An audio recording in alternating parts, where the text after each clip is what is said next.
a cleansing I see out here. The sound of it. It's nice to have a roof that is not leaking. Tripping over the buckets over here anymore. I know that we can say that that's not the same for everyone, certainly in this part of the world. We get this very familiar story in the Gospel this morning, in the Gospel of John, where we hear the story retold again about Jesus turning the jugs of water into wine at the wedding of Cana. It is an occasion where Jesus, it is sort of his coming out, so to speak. It is his first miracle in John's Gospel. It is the first opportunity, the first sign that Jesus exhibits in his ministry, according to John's Gospel. It's a very powerful sign. It is powerful enough that as Episcopalians, we can read this story and probably for many of us can't help but have some kind of thought about a Eucharistic thought about turning water into wine, wherein very soon we will celebrate Holy Communion, and Mother Cynthia will celebrate the Mass, and Mother Cynthia will take the bread and the wine which we bring forth and will turn them into the body and blood of Christ. Well, I don't know that the bread is actually going to change anything, and I don't know that the blood is going, or the wine is actually going to change. We understand this change, not a physical change, but as a change, as the real presence of Christ. Episcopalians, that's how we understand it. It's how we try to explain the unexplainable, the real presence of Christ.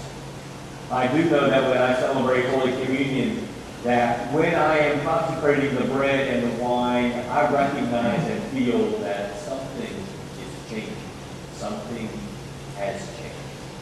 And I also know, and I've heard from so many of you, as we have talked about this over the past several years, that when you take Holy Communion, something changes inside of you. Something changes inside of each and every one of us as we accept the body and blood of Christ into our own lives, into our own being.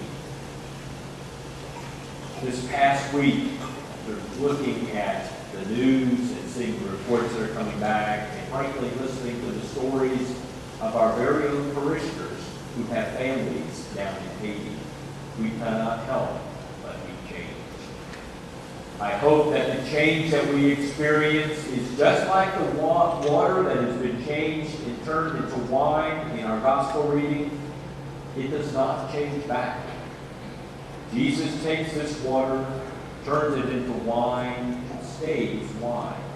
We don't know if there is any left over, but if it is, we are never told that it reverts back. And it is turned into wine, and it stays as wine.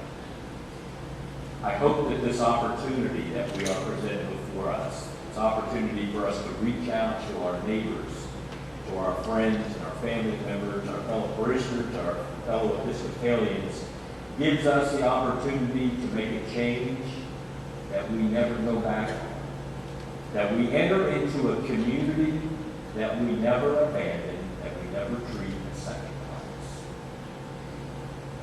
I've lived in South Florida long enough to know that I'll talk about what no one wants to talk about most of the time, that there is a pecking order in Southeast Florida, within the communities, within Southeast Florida itself.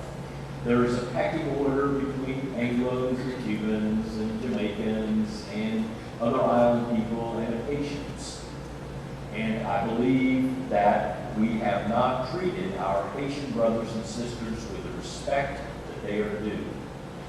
You know, we can't help escape the fact that when one group of people land on our shores, they are welcomed with open arms.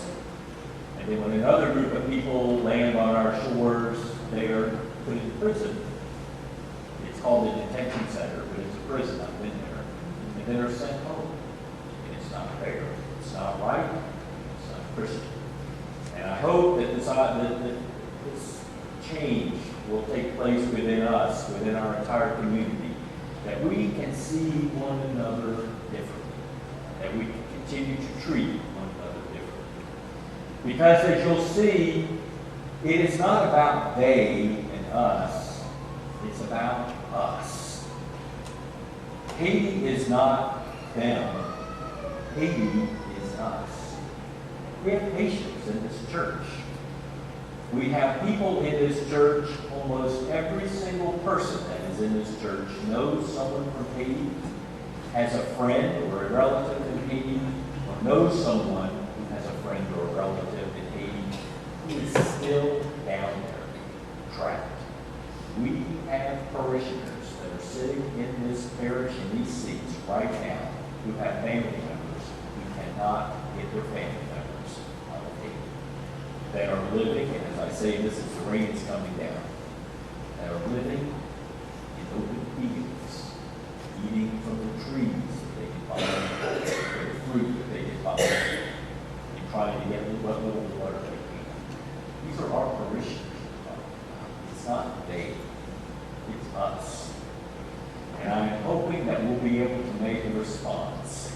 Not just the immediate response, which we all have done. We've already started. We've had David Propo and Roger Lowe immediately called me up, had contacted one another, and already started some relief efforts. So we're collecting medical supplies